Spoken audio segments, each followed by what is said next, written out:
Hey, what's up, guys? Welcome to another episode of Pan TheOrganizer. So today, we're lucky. I have a special guest. You're seeing him on the screen right now, and he's Dave Phillips, so one of the owners of P&S Detailing Products, and he's also the chemist because they blend their own products in-house in the USA. So hi, Dave. Welcome to the show. Hi, Pan. Thanks so much for having me. I'm really looking forward to this. Yeah, we met in person at the SEMA show in 2018, so we've known each other for years, but first time I actually have you as a special guest on the show. So what I want to do today is ask you a bunch of questions in regards to detailing products, and I wanted the opinion or the answers directly from the horse's mouth, so the guy who formulates these products. And so you're a chemist. If you want to introduce yourself and give us a bit of your background. Yeah, I've been, my father started the company, so I was in here early. I've been doing the formulations for P&S sales now for about 30 years. Pretty much have my hand in every single product, you know, and the years and the experience has really, I think, paid off. I think also with some of my, detailing background, having been involved in detailing my entire life, I think one of the tricks is knowing the chemistry and then knowing when you get a good product. Yeah, absolutely. And so you're with your brother Dave. He's the other owner. Your brother Bob, sorry, Bob Phillips, the other owner of P&S. Where are you guys situated in California, right? We're in Hayward, California. Yeah. Hayward, California. Which Awesome. is in the kind of the middle section of California.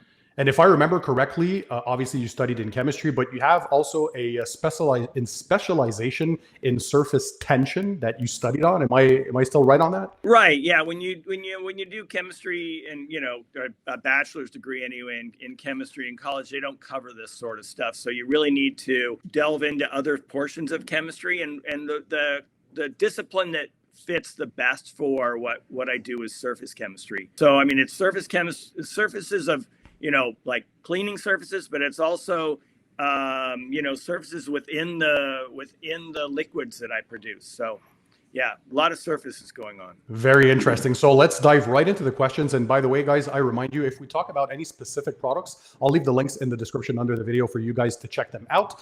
So Dave, the only thing I ask from you is to be straightforward with the answers.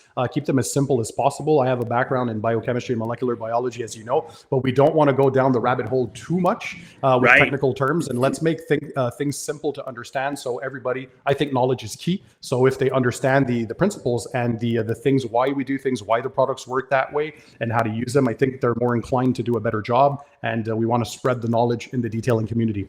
So I have my gear there. Hopefully the audio and video is good for both of us. So let's dive into question number 1. Why don't they apply a ceramic coating from the factory where the cars are built? So why don't manufacturers do that right from the start? So I just one little addition. One of the things that I always liked was that in school, one of my professors mentioned that there are professors that want to show you what they know, and there's professors that want to teach you what they know. Yeah. And so I like people to get some information that's useful for them. Anyway, so I think the deal with the paint surfaces on cars is they're really, really high quality to start with. You can add to them, but I think the manufacturers have a lot of confidence in their surfaces that they're producing. Certainly over the years they wax and wane with the way their formulations change, but I think in general they just keep getting better and better. Adding a ceramic coating is going to probably, make that surface better. It's certainly going to improve the gloss and the look. Perhaps not necessarily over maybe a 30-year period. Is a ceramic coated car the paint actually going to last longer? I don't really know the numbers on that. And to that, I might add as well, when I was younger as a teen, one of my summer jobs was actually working at a car dealership. And one thing we noticed is that don't forget, they always offer additional packages when you buy a car. So they increase their bottom line. And also, if they were to do that at the manufacturing plant, they'd waste so much time because you need manual labor to apply those ceramic coatings. And obviously the cost of the vehicle would go up because manual labor plus the cost of the products. So they would have to pass that down to the buyers of the vehicles. So it would be a lot more expensive as well. Right. By the way, Dave, all these questions are from my viewers. So they were kind enough to participate. Oh, cool. I accumulate the questions over the months and I keep them. I had a few chemists on the show before, but it's the first time for you, so I greatly appreciate this. And again, if you guys are watching and you have more comments that you want to ask in a future video, drop them in the comment section and I'll be sure to address them. Okay, question number 2, Dave. What in the chemistry allows a ceramic coating to actually bond to the clear coat? So there's basically kind of three things in chemistry that make the surface bond, the coating bond. One is you really need to just look at the difference between the world we live in and the submicroscopic world, where you have a whole different set of forces that actually impinge on things. And there's a thing called intermolecular forces. So these are the things that allow like a gecko to walk on the wall. You get such close contact between two materials as they just kind of stick together. The other one in a coating is that you have a lot of surface irregularities in the surface, and you don't see those because if you look at the wavelength of light, visible light is between 400 and 600 nanometers. And we all know with the nano things, how small that is. So the surface irregularities are actually smaller than the wavelength of light. So it reflects, it looks like there is none. But those irregularities are enough that it leaves little edges and hooks that the coating can actually slide in and grasp hold of. And then there are actually silane bonding functionality that you can add to a coating to actually make it bond to the surface. I would like to say again, along with the surface of cars, is that they are supposed to be fairly resistant and unreactive. And you don't want them to be reactive because they're going to be reacting with everything in nature. You want them to be durable and unreactive. So they are not exactly easy things to stick to, but there are certainly strong chemical reasons why they do. As we all know, when we look at the clear coat from a microscope point of view, there's hills and valleys, as you said, so dimples on the surface. It's not a flat surface. And so would you say that ceramic coatings are just sitting on top of the clear coat, or do they actually have a mechanical way of attaching themselves to the clear coat itself? When you get down to the electron microscope level, they look like mountains and valleys at that level. Yeah. And so there's plenty for them. When they solidify and they polymerize, there's plenty for them to hang on to. So there's kind of a mechanical bond as well. There is a mechanical bond as well. And would you say it's different compared to, let's say, a traditional carnauba wax, whether it's liquid or a paste wax, that carnauba wax doesn't bond to the clear coat the same way a ceramic coating might? With a wax, you pretty much are dealing with just the intermolecular forces. You're not really getting a bonding process. The wax itself is kind of, I always call it smudge. They're not really bonded together. They're just kind of like tangled and hanging out there. So, I mean, it can get inside those cracks and crevices, but there's nothing really holding the wax together. There's no, 3D bonding at all going on. So the web structure isn't as tight, and hence that's one of the reasons why carnauba waxes won't last as long durability-wise compared to a ceramic coating over time. Yes, that's correct. So question number 3, Dave. What is the shelf life of car detailing products? We often hear that 1 to 2 years if maintained in stable temperatures and not frozen. But what's a chemist's take on that? So my chemistry and my experience shows that a lot of products have much longer shelf lives than that. But it really depends on the product that you're talking about. Most of the solvents and that sort of stuff, I mean, they have some oxidation going on in the solvents, but as far as for, usefulness for detailing, they seem to be fine. Yet general purpose cleaners seem to be quite stable. I've seen them last a long time. They can lose some color. The ones that seem to have the most shelf life issues are things like emulsions, where you're physically changing this form and the size of these droplets and things. And so you can get changes in basically the materials that help hold it in solution. You can get degradation of the actual, molecular size, the little droplets, they can coalesce. So those tend to have the shorter shelf life. Depends a lot on how you take care of them. So I think you mentioned to start with that, taking pretty good care of them. But a year is really pretty good for those. A lot of them, they may separate a little bit, but you can shake them back up, and those are probably fine. In the case of some polishes and that sort of stuff, if you can't shake them back up and get kind of a similar look and consistency, they're not going to work the same anymore. And when you're talking about emulsions, just for viewers' knowledge, give us a few examples of what kind of products. So an emulsion might be a water-based tire dressing where you get the white emulsion product. Most polishes, compounds, and that sort of stuff are emulsions. An emulsion is basically where you've mixed two immiscible liquids. You can either put water and solvent or solvent and water, and you make tiny, tiny, tiny droplets out of it. And for ceramic coatings in particular, because that's one thing that's very popular right now. So once you open or crack open the bottle, there's some curing that starts, oxidation, contact with air, so on and so forth. So it's probably not going to exceed that year of durability once opened, right? What would you say the shelf life would be at that point? So, I mean, I've seen coatings after they're open, they actually will solidify in the bottle. Obviously, those are completely done. Yeah. I think once you've started opening and using a bottle, you're starting that process. And I think you can see performance issues between the products fairly soon. But I mean, I've also seen coating products that I can pull out, months later after having opened them, and they seem to be fine. The thing that I would worry about is, warrantying and being confident that you're doing the best thing for your customer. Hey, for me, I'm throwing it on a piece of backyard furniture or something. It's like, I don't think that's a big deal, right?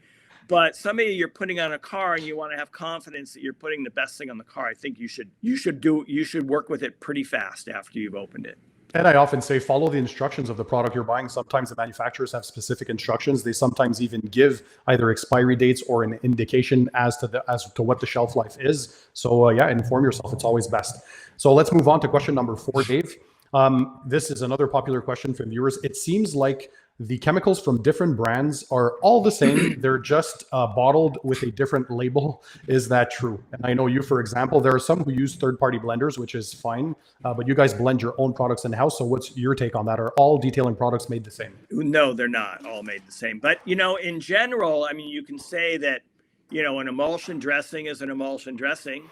Although now there's gel dressings and hybrid dressings, and there's difference in the way you put them together. It's kind of like saying, a tree is a tree. Sure, a tree is a tree, but they're not all the same, right? But they're still all trees. So that, to me, is what that question kind of makes me think of. It's like, well, a soap is a soap, but are they all the same? Well, I've got a small book here with 2,400 different ingredients that are just soaps and emulsifiers, detergents and emulsifiers. So there's not 2,400 of that because they're all the same. They're all different. And, that's part of, the formulator's expertise on how they put them together and make them work the best together, because there's synergies that are involved. And so question number 5, will spray protections ever reach the years of durability like we have in traditional glass bottle coatings? So we all know that the spray protection, especially the ceramic based ones, and you guys released a new one recently, so the Defender. So they're very, very good as far as ease of application. They're less expensive. They're quicker to apply. They're going to give you many months of protection, but we're still not to the point where we can say 2-3+ years like a glass bottle coating. So in your opinion, is the technology ever going to make it to a point where a spray product will be able to last for many, many years? The term ever, I hate to put myself in that position. Is that Dave said it never happened. He's wrong. Yeah. It doesn't seem likely to me at this point, but technology moves forward pretty well. There's a lot of good R&D chemists out there that work pretty hard on this. So, but I would also say, I mean, I think, if in terms of will it last so long as a coating, I think coatings will continue to improve as well. So will a spray product ever last so long as the current technology of a spray product ever lasts as long as the current technology of a coating? I don't think so. I mean, the future technology of a spray product versus the future product of a coating, I think they're both going to increase over time. It'll be interesting to follow, because things do evolve. I mean, just a decade ago, we weren't at the point where we're at today with these spray protections that give you all the benefits of coatings, and we're getting up there with durability as well, and chemical resistance and all those stuff. You remember when Bead Maker first came out, it was freaking crazy compared to what was available. Absolutely. Yep. It's all, a huge experience. So question number 6, Dave, what is the relationship between the pH level of a shampoo and its capacity to dissolve dirt, grease, oils, minerals, and all that stuff? Because we know there are pH neutral shampoos. There are some that have a slightly acidic, so-called, to remove a bit of minerals or water spot deposits. There are some that are more alkaline on the pH scale. They're said to remove a bit more traffic film, road film, a bit of that oily substance. So is there a correlation between the pH level and its actual performance as far as soaps are concerned? Shampoo, I think was the word you started with. I think there are different answers. So a shampoo, they're diluted out 200 or 120, 200 to 1. And I think in general, when you start looking at the pH of the shampoo, that's going to be overwhelmed by the water quality. So in some cases, you might have very hard water, even if you start with an acidic shampoo or an alkaline shampoo. When you've diluted it down 150 to 1, depending on the water hardness, you may overwhelm the alkalinity or the acidity. So in that case, it won't make much difference at all. If you get to, the soaps or general purpose cleaners where you're diluting them down 10 to 1, then you start to see a big difference. But I think in a shampoo, it's more how the rest of shampoo is formulated than necessarily the pH that makes the difference. Got it. So it's the ingredients inside that will actually make it perform differently for certain types of dirt or stuff that you're trying to remove off the surface, right? That is my opinion, yeah. And for P&S Pearl, so this is one of your shampoos that can be used also as a rinseless solution and a shampoo. You can use it in a foam cannon. What's the pH of this one, and why is that the case in your opinion? So we've specifically kept Pearl at about 9, kind of a mild alkalinity. Partly just to keep the consistency of the product the same. Yeah.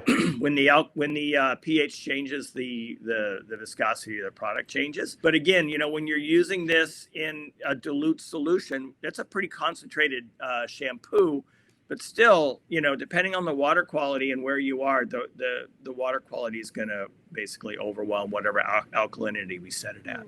And just so people know as well, it's not, this, for example, you said is roughly a pH 9. It's not because it's not pH neutral that it's not safe on waxes and sealants. Pearl is safe on waxes and paint sealant as well, and ceramic coatings. So unless you're going into pH 12 or 13, which is rare for soaps, unless you're using like those hard stripping shampoos, I mean, this is totally safe, and it's pH 9, right?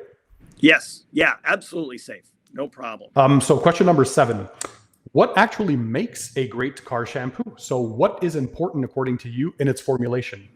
So, yeah, I think, a lot of what makes a great shampoo is actually, the functionality that you design into the product, right? So you want a good detergency, but you don't want to strip, unless you're making a stripping shampoo. You don't, for normal use, you don't really want to strip everything off the car. So it's the functionality. So between the balance for your oil and, dirt breaking, detergency, the amount of foam that you get, the amount of surface tension reduction you get, whether you've made a shampoo that needs to be agitated. Most of them should need to be agitated, because if you made them strong enough to strip a car without being agitated, then that's a really strong product and probably not appropriate for most shampoo applications. And that's why we often recommend that people try to avoid automatic car washes as much as possible, because it's a contactless wash. They're spraying very harsh chemicals on the surface, and that can eventually strip or weaken your waxes, your sealants, and all your protection that's on the paint.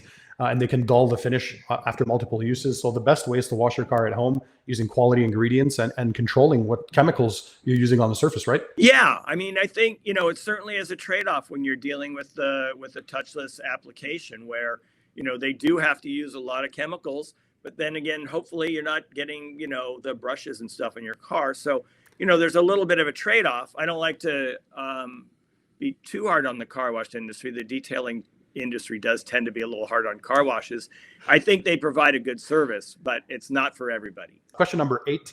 Can you explain what is a coating's water contact angle on paint, and what makes it so important? So we hear these like super tight round water beads. We're increasing the water contact angle a lot. So how does that play a role into a coating's performance? Right. So what you're basically looking at, that droplet, is the difference in the surface tension or surface energy of the surface versus the surface tension of the water. So if you get the surface tension of the water, if you get the surface low enough, the surface tension low enough, basically the surface tension of the water overcompensated, it pulls itself back into a drop. So what's important about the surface energy of the surface is indicating how much slip and how much resistance to things sticking to that you're going to see in that coating, right? And so one of the ways you can protect things from being damaged is called the mar and slip in the coatings industry, is that if you make them slipperier, they're harder to scratch, right? So, that low surface energy is indicated by that droplet size, is telling you've got a nice slippery resistant surface to being scratched and things to adhere to it. And is there a way to have, because a lot of people, well, obviously we like the appearance of water beading, but that can potentially lead to water spots if the minerals dry and they are left on the surface. So we also like to have quick water sheeting. So that comes usually with the evacuation rate of the water on the surface. Is there a way to have good beading but still have quick sheeting? So they do not tend to show up at the same time in the same product. So if you're getting good water sheeting, although, okay, so I've done this, you can get great water sheeting, which, you kind of put the water on the surface and it just flows off. If you miss the car, you can still see some pretty good beading in that case. Yes. Generally speaking, the sheeting is caused by a much lower surface energy. So the water sliding angle, right? The water kind of just, refuses to stick to it. When you get to the high end of the scale, or I guess in this case, the low end of the scale, you end up with Teflon, where you've got this, where the surface energy is around 18.5 to 19. Typically that would be extremely low for a coating to get to, and I'm not sure that they ever do. But we're all familiar with the brand new Teflon pan. Yep. Nothing sticks to it, right? Exactly. So question number 9, Dave. Why do some polishing compounds produce more dust than others? We all like low dusting or no dusting, but why do some produce more dust than others? What's in the chemistry that does that? So it's a balance between the oils and the amount of abrasive or powder that's in the product, and how the oils and water dry on the surface. It's like people say, well, there's no dust. That's mostly because it's been held in the solution, or it's been held on the pad or on the car by the oils and water that's in the original polish. If you get the solvents and the water drying out a lot, then what happens is it kind of frees up that dust to start spraying all over the place. So question number 10, can you really prevent dust from sticking to paint by using a chemical? For example, we know one product that I like, the Bead Maker, which is not only a gloss enhancer, but this has some anti-static properties to it. Is it actually possible to have a chemical that helps to at least prevent a bit of that dust accumulation? It's pretty hard to get something to not land on your car. If it's sitting there and you've got a lot of dust and it's, and your car's not moving, pretty much where it's going to land where it does. And so it's pretty hard to stop that. However, I've seen, various products do have, and it's at various times a year where I see, with products that I'm testing and using, where I feel like the car is just staying cleaner longer, right? And so it is possible to improve that, but there's no way to actually make it so that it can't land on your car. So it can't actually repel, but you can help alleviate that a bit. Yeah. And we spoke about this on many occasions about the dust repellency, because some people do have issues with attracting dust where they live, their conditions, so on and so forth. And so there's a thing about electrical static energy between the dust particles and the paint surface. If you want to quickly touch on that. Right. So I think one of the issues with the films that you put on the car is they don't tend to conduct electricity very well. So what you've done is you put a non-conducting surface between two conducting particles. So you got the surface of your car. Typically, it has a negative charge to it, and then you have dust particles that may have a positive charge.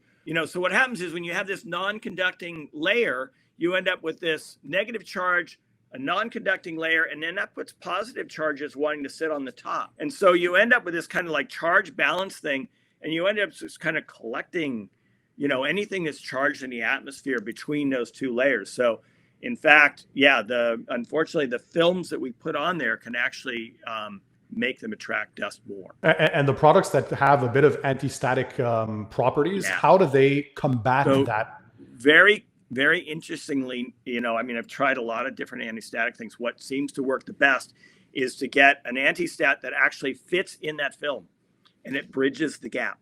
It's really cool, and it works really well. So if you can get something that bridges the gap between that and gives it some conductivity, then you start, not attracting dust as much. But if you just try and put it in there and it's kind of floating around somewhere on the surface or on the other side, what you really want is that you want it to be in the film. Question number 11, Dave. So most paint protections, they have some claims to have some UV protection added to it. How do we measure that? And is the UV protection in the chemicals actually significant? Or is the UV protection contained within the clear coat more effective at blocking UV rays? The UV protection in the clear coat, I got to say, is amazing. Because, I mean, I've seen plastics without the correct UV protection in them. They fall apart in days. So they do a great job. That being said, there was an experiment that I did where I put a UV, an oil-soluble UV, collects the UV, and then it re-emits it as a blue light. So what happened was, you know, we were able to put this in the product, and then we showed that it actually was able to penetrate into the urethane paint and actually glowed. It wasn't permanent, but you could actually see it glowing on the surface of the car, even after washing and cleaning the car. So the point is, the UV stabilizers and inhibitors that are put in the product, they don't actually work like a typical UV where you have a thickness, but what they're able to do is they're able to soak into the top layers of the paint and do their job. Okay, so the majority of the UV protection still comes from the clear coat itself, but what you're adding on top of it is just a little extra added protection, like a windbreaker jacket, preventing your skin from being exposed to the elements. Right. The same thing with the chemicals that we're applying on top is to basically prevent the clear coat from oxidizing, from fading, and losing its properties over time, right? Yes. So question number 12, why do glass coatings, so the coatings that we apply on glass surfaces, are not as long lasting as paint coatings? So although paint coatings can last, we have now 3, 4, 5+ years, the majority of the glass coatings we see is maybe a year, maybe 2 years. So is there a difference in the formulation, or it's the substrate they're applied on that makes it harder for the durability? Yeah, it's the substrate they're applied on. So you can make a change in the coating so that they are attracted to some of the ions that are on the surface of the glass. And that's how you kind of do get a decent glass coating out of the deal. But the problem is, one of the things that holds coatings onto the surface of the car is those intermolecular forces. And it's basically like attracts like. All right. What happens is the coating that you're putting on the glass is not like the glass. So you're missing that part, right? There's still chunks and there's still crevices and that sort of stuff. You're getting that. You're getting you can get some silane bonding. That's how that's how you get the stuff to stick. But you're missing that intermolecular forces where they're the same and they want to stick together. So the nature of the glass surface makes it harder to reach that durability compared to the painted surface. That's what I think, yes. Question number 13, Dave. Why is it recommended to not apply a traditional carnauba wax on top of a ceramic coating? Will it not bond to the coating? I think this is one of those things that's kind of like just kind of grown over time. I cannot think of a chemical reason why you wouldn't be able to do that. I can think of a physical reason. If you're dealing with some of the liquid carnauba waxes that may have some abrasives in them, that sort of thing, then you don't want to keep rubbing abrasive over your coating because it's going to do what abrasives do.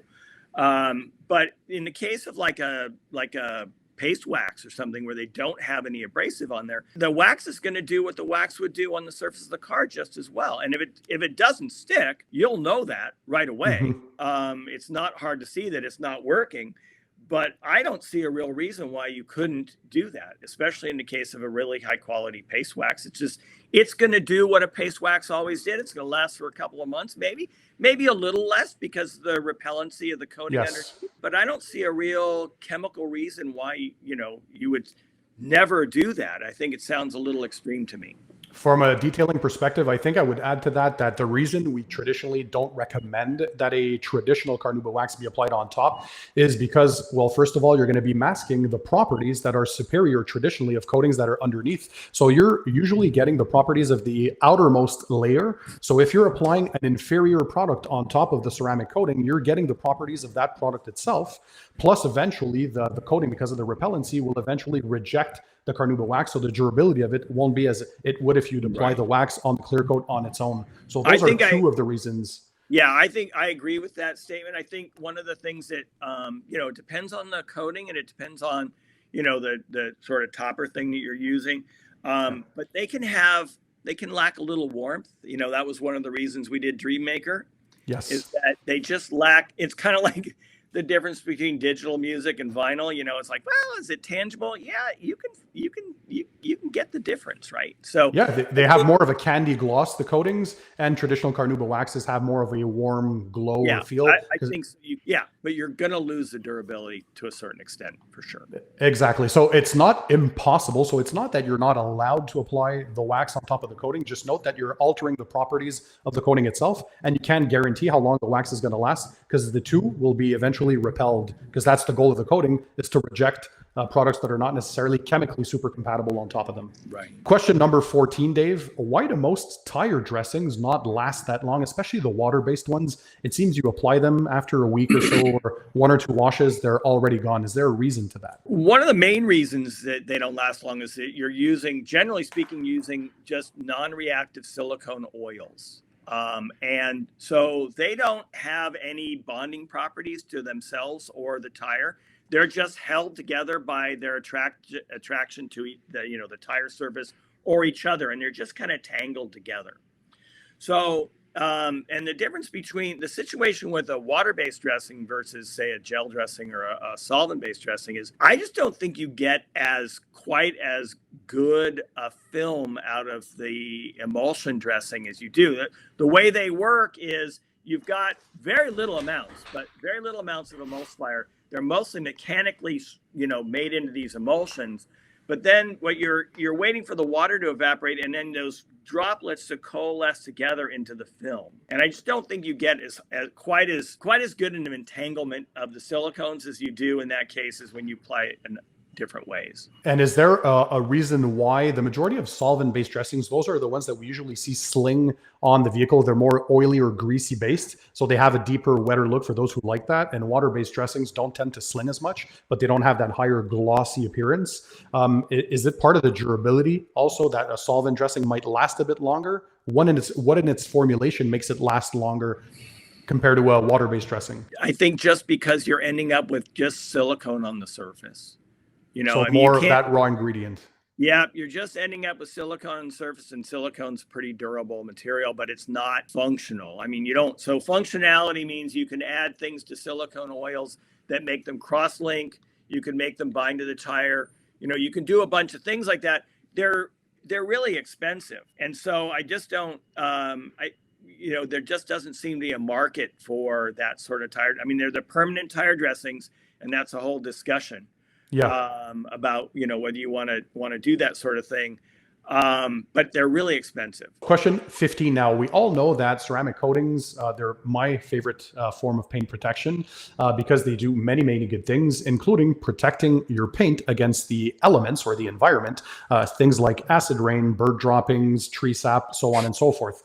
So the question is there a way to make a ceramic coating that is 100% resistant against bird droppings or water spots, for example? I'm going to split that up into two things. So water spots, one of the problems and one of the issues, I don't know if it's a problem, with coatings is they do create that really strong beading. Yes. And so when you make that circle, whatever's in that water droplet is going to dry in that surface. So all the hard water deposits, silicates, magnesium, calcium, whatever's in that water is going to dry under that surface. So they almost accentuate the thing because the ring is just a lot more substantial. So I'm not sure that, you're ever going to get rid of water spots. Now, chemically speaking, for bird droppings, I mean, the whole point of a ceramic coating is it's supposed to be chemically resistant to a bunch of things. So yeah, I do think that eventually we're going to get to the point where bird droppings should be something that should be repelled. And don't forget too, people watching, that the reason why you're applying the protection on top is for it to take the brunt of the aggression from the elements and protect your clear coat against it. So although the protection might take a small hit, there's ways to remove that chemically. So you don't want to let those, especially the minerals and water spots, you don't want to let them etch themselves into the clear coat because you can cause permanent damage. So you want to do regular car washing. There are water spot removers that you can use. Eventually, if it gets too deep though, you'll have to machine polish the surface, but take care of your vehicle regularly and the coating will continue doing its job. So question 16, Dave, when using bug removers, what is specific about those products that makes them more efficient at removing bug guts compared to, let's say, a traditional APC or just a regular car shampoo? Yeah, specific additives that you use to basically help dissolve and break loose the organic material. They're going to be found to a certain level in APCs or general purpose cleaners and that sort of stuff. But they're just accentuated in the bug product. They're just gonna do a better job against that specific soil. I think that's part of the soap is a soap thing. What we're doing is we're customizing all these bases, these things to attack a certain substrate and a certain soil. So although an APC could do some of the work, you're still saying that at least a traditional bug remover, if done well, has slightly different chemistry compared to an APC, right? It does, for sure. Question number 17. So glass cleaners are often called finishers in the industry because they're not really meant to fully clean dirty glass. They're more of a finishing type product when compared to, let's say, an IPA solution or a dishwashing liquid. So why is that? Because you guys do have one that I really like. It was featured in my best glass cleaners video, so TrueView. However, like we said, they're often more called finishers. So can you elaborate on that? Right. I think if you get the ingredients that are going to do all that, detergency that you want, you're going to hate the glass cleaner is the bottom line. I mean, you can try it. You can put some dish soap and water and try and wash your window and you're going to hate it. And what people really want with a glass cleaner is, they want perfect glass. They want it to be really, really clean. And when you start getting to that detail level, the cleaner you get it, the more you notice, any imperfection.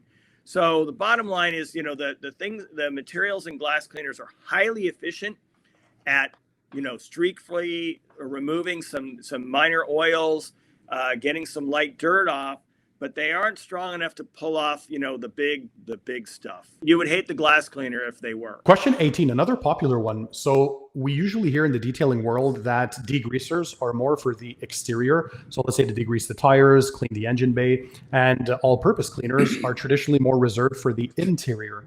Now, so people get a better understanding in a simple way, what is the difference between an all-purpose cleaner and a degreaser? So there's two main differences. One is there's a thing called hydrophilic lipophilic balance. And so a degreaser is going to be tailored towards getting more oils and less dirt. All right. The other thing is they usually make them a little more alkaline, too alkaline for the inside, sometimes even at the corrosive level. And in my way of thinking, to tell you the truth, the degreasers don't really need to be corrosive, but consumers expect them to be because that's what a degreaser is. So you definitely want to keep your degreasers outside the car. And even on your APCs on the interior car, you certainly want to dilute them a lot. Follow the instructions. That's what you're going to see for exterior use with an APC. For example, they might say 1 to 5, 1 to 10. And for interior use, you're often going to see 1 to 15, up to 1 to 30 sometimes even. You've got to make sure you get your dilutions right. You don't want to use it too heavily concentrated on the interior. One of the things, especially with the industrial side of the business and these products, is they are now, and they've always been, but now they are so much more concentrated than you'll find on a store shelf. In general, you can dilute the heck out of them. Question 19, Dave. So first of all, before I dive into the question, the segue into the question is, I hope you saw my 2023 Car Detailing Products Awards video. You guys took home many awards. Congrats. One of them for the first place was P&S Absolute, which took home the best rinseless wash of the year. So, and it's not just me. There's a lot of detailing channels that have reported the same conclusions that they found. It's just amazing. And this is your first take onto a rinseless wash. So kudos to you and the team. So we all know that Absolute is a great rinseless wash. However, so because this is asked often by the viewers, is there anything that it leaves behind after the wash process? Because we can feel that slickness on the surface and we do see slight visual increase in the gloss. So does it leave something behind? So I think, the bottom line is nothing is intentionally left behind to actually provide protection. But there are, as you know in the product, there are polymers and emulsifiers in there that, we're talking, and when we're talking chemistry, well, you probably would have trouble rinsing everything off of a surface with that. And then in this case, we're not even rinsing. We're just wiping. Yeah. So, you're going to leave something behind because we're not doing a sort of process that would make sure that you had a completely chemical-free surface when you're done. So yeah, by definition, there is going to be something left behind because we're not doing the things it would take to make it perfectly clean. It's a nice feature of the product. It works really well, but it's not, we don't say we're leaving a protective barrier. We don't want to mislead the consumer. We don't want to mislead anybody thinking like, oh, I protected my car now. We are not intentionally leaving anything behind. So we basically say, no, you're not leaving anything behind. Yeah, because it's not anything durable, but you might have a slight increase in that slickness or that slip there after using it. Because again, you're not rinsing everything off, right? Right. Makes sense. And by the way, it smells awesome, amazing. I think it's coconut lime, right? And Anthony from the Rag Company helped kind of tailor that scent with you guys. So you did a great job on it. They definitely, they have an interest in the fragrances for sure. Absolutely. Question number 20, Dave. So we all know at this point, Bead Maker, I really like the gloss and the slickness. Durability is not its main thing. For me, it lasts 3 to 4 weeks at best in my conditions. But you guys released the Inspiration Defender. So this is SiO2 based. So just to make it clear out there, in case there are some questions, is Defender simply an upgraded formula of Bead Maker? And I found that funny because I think in one video you mentioned the only common ingredient between both is water. Am I right? Yes, that is correct. So yeah, no, there are no similarities chemically between the product. Functionally, I mean, if you really look at it, I mean, it's a longer lasting, high gloss, slippery coating. So in a functional sense, it is an upgrade, but it's not an upgrade chemically. You know, we didn't want to just do Bead Maker 2.0, which was asked for years and years and years. We didn't find that we were getting the sort of performance and changes in performance that we really thought until we got to this, what we consider to be sort of a little bit of a quantum jump between the two products, which doesn't mean that Bead Maker doesn't have a fantastic experience still. It's just that Defender has got some properties to it that go above and beyond Bead Maker, but you don't need to do them every time, right? So Bead Maker still has a real strong use. The other thing I would say is that we've done tests on surfaces of vehicles where we did squares across the entire surface, and up to a year we can see those squares left on the surface on the hood of the vehicle. It's not what you want out of the product anymore, but you can see evidence that the products are still there, even Absolutely. in the case of Bead Maker. The next question, number 21, Dave. So I want to give a shout out to Jamie the Cleaner. He has a great YouTube channel. I met him in person at the Car Supplies Warehouse event at the beginning of 2023. He's fun. Absolutely. And you guys obviously have had him on the team to do some stuff with you in different shows. But one thing he's discovered, and it's kind of dubbed the Clean Maker Mix, is a combination of the Bead Maker that we all like, but he also added a bit of Dream Maker, not only to help give a bit of anti-static properties, but also potentially boost the gloss a bit more. So the question that viewers have is, well, if that Clean Maker mix exists and it seems to work well, why doesn't P&S manufacture a commercialized version of this, like a Bead Maker 2.0? I think the difference is a little bit too narrow between the if we put a product in the middle, it's like it would kind of just be, not either one and somewhere a little hard to differentiate. I like the idea. Now, actually, let me preface this. I'm not for people mixing chemicals all over the place. I think Jamie's done a great job of putting this together, and he certainly has vetted the combination. And I do think it's kind of neat to have people have a little secret sauce that they can put together themselves and try. We haven't actually had a long conversation about producing the product ourselves. We certainly could. We just haven't. Okay, so that maybe it's a thing that you're going to put in the thought process for a future, maybe just keep Bead Maker, but update it to something that's more relevant to today. And that leads me to my next question. So question number 22. So you have Brake Buster. So that was my favorite wheel and tire cleaner. Once again, fantastic product, great value as well, especially in the bigger sizes. So is it safe to use on ceramic coated wheels? Because we know it's an alkaline product, so higher on the pH scale. First of all, what is the pH? And is it safe to use on coated wheels? Right. I think a ceramic coating that's quality should be able to handle some alkalinity. So yes, I think it is. But there are such a variety of coatings out there, and so many people making claims for different products, and they claim are coatings. I have to say that, there's just too much variety out there to give it a blanket statement. High quality coatings shouldn't have any problem with a little alkalinity. What is the pH level of Breakbuster? Breakbuster is around 12. Okay, so if your coating can resist pH 13 or more, or even pH 12, it should be fine. When you start getting up to pH 13, you're dealing with, you're getting, some free caustic soda, some free hydroxide in there. Yeah. And that is very aggressive. Yeah, right? a bit too That's much. Different than kind of the alkalinity that we would find in this product, and it makes a difference. You can test for it very quickly. If we dilute Breakbuster in a foaming pump sprayer, like I like to do, 1:3 to 1:5, are you lowering that pH level a bit as well? Yeah, I'd have to go into kind of a long thing but not significantly. Okay. So roughly pH 12, but then again, I understand your point because you don't know what coatings people are applying. They're not all meant to have the same chemical resistance on the pH scale. So perhaps test on an inconspicuous area first before you use the product on a coated wheel. It should be fine. Okay. The wheel itself is going to be in pretty good shape, but you may, if you've got like a little lower level coating, something that I probably wouldn't even consider a coating, but can be advertised as a coating. Yeah.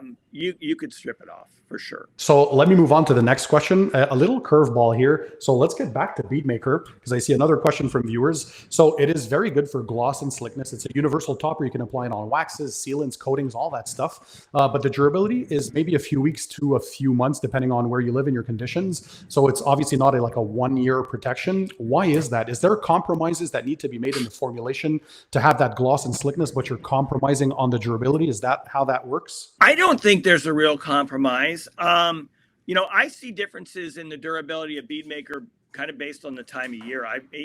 On my own car, I don't coat my car because I don't want to be testing products on a coated car. That's kind of cheating in my view, right? It makes everything go a little bit easier. But I've had Bead Maker last 2 and 3 months. I've had Bead Maker last 3 and 4 weeks, depending on kind of the weather and what's going on. Yeah. I don't necessarily think that there's a compromise within the chemistry. I just think it's a different chemistry. Different chemistry. Okay. Question 24. So this is more of a general type question. What is the future of detailing products? What barrier have we not been able to surpass or break through yet, according to you?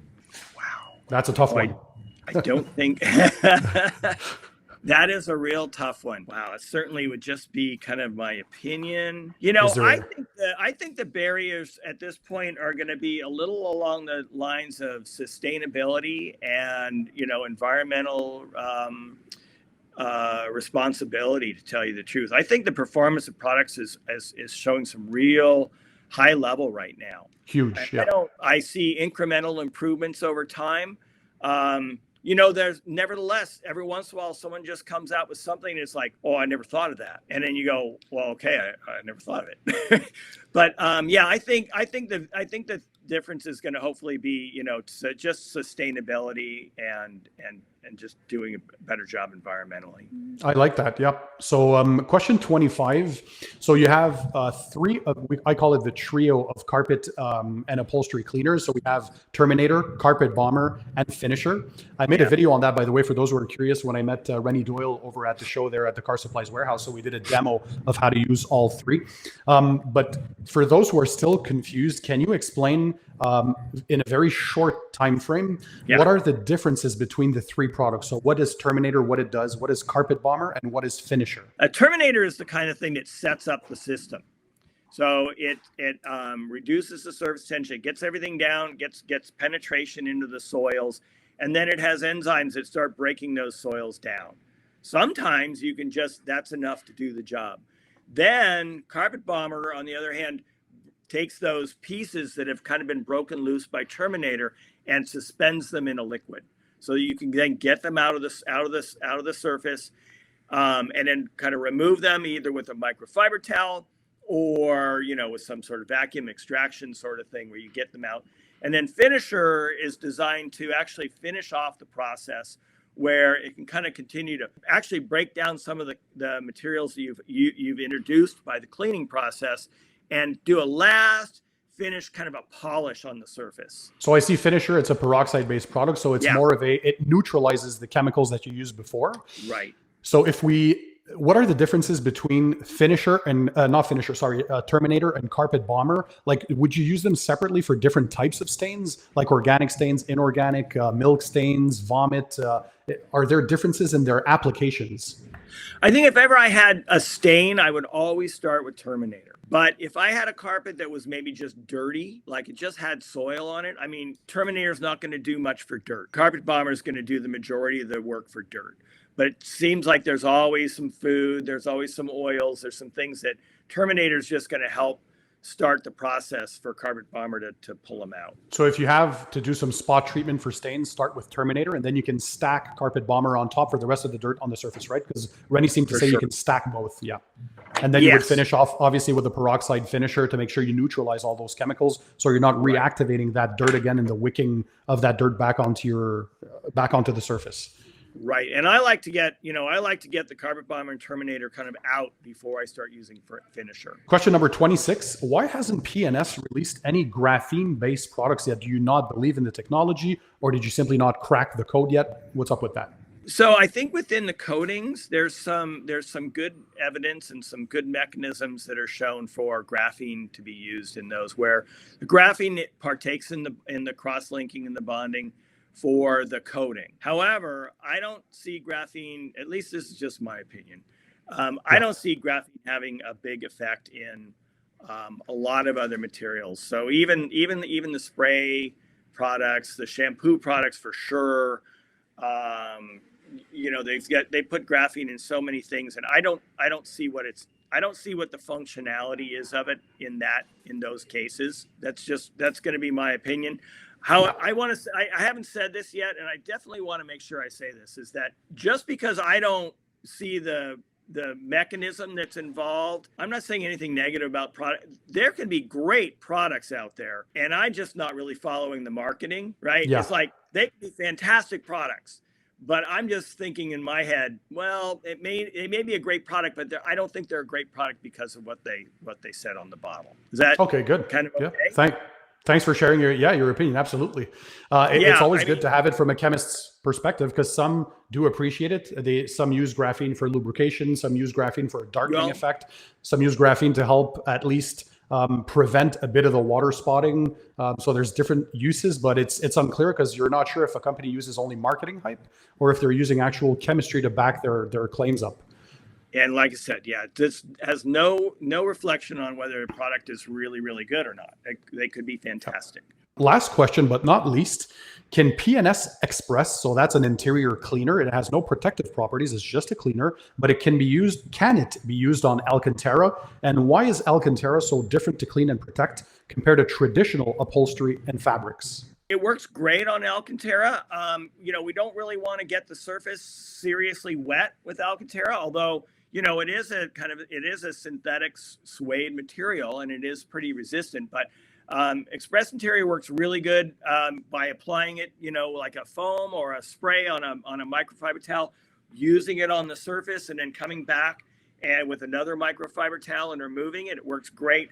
I just think, if you get too much liquid, you get some funny surface things going on with Alcantara it's just a little weird. And it makes you really uncomfortable. And then you feel like, well, I got to rinse it and I got to keep, so keeping it as dry as you can, I think is really important. Yeah, the dry foam and the pump spray, I think that's one of the tricks that she likes to use a lot. You don't want to introduce too much liquid on the Alcantara surface because you're going to be matting the fibers. You're going to be potentially having them curled up, and you want the fibers to be able to stand up so that to have that kind of fluffy appearance. So you would spray a bit of foam either on a little brush, a soft brush, obviously, or a microfiber towel, lightly agitate, wipe that off.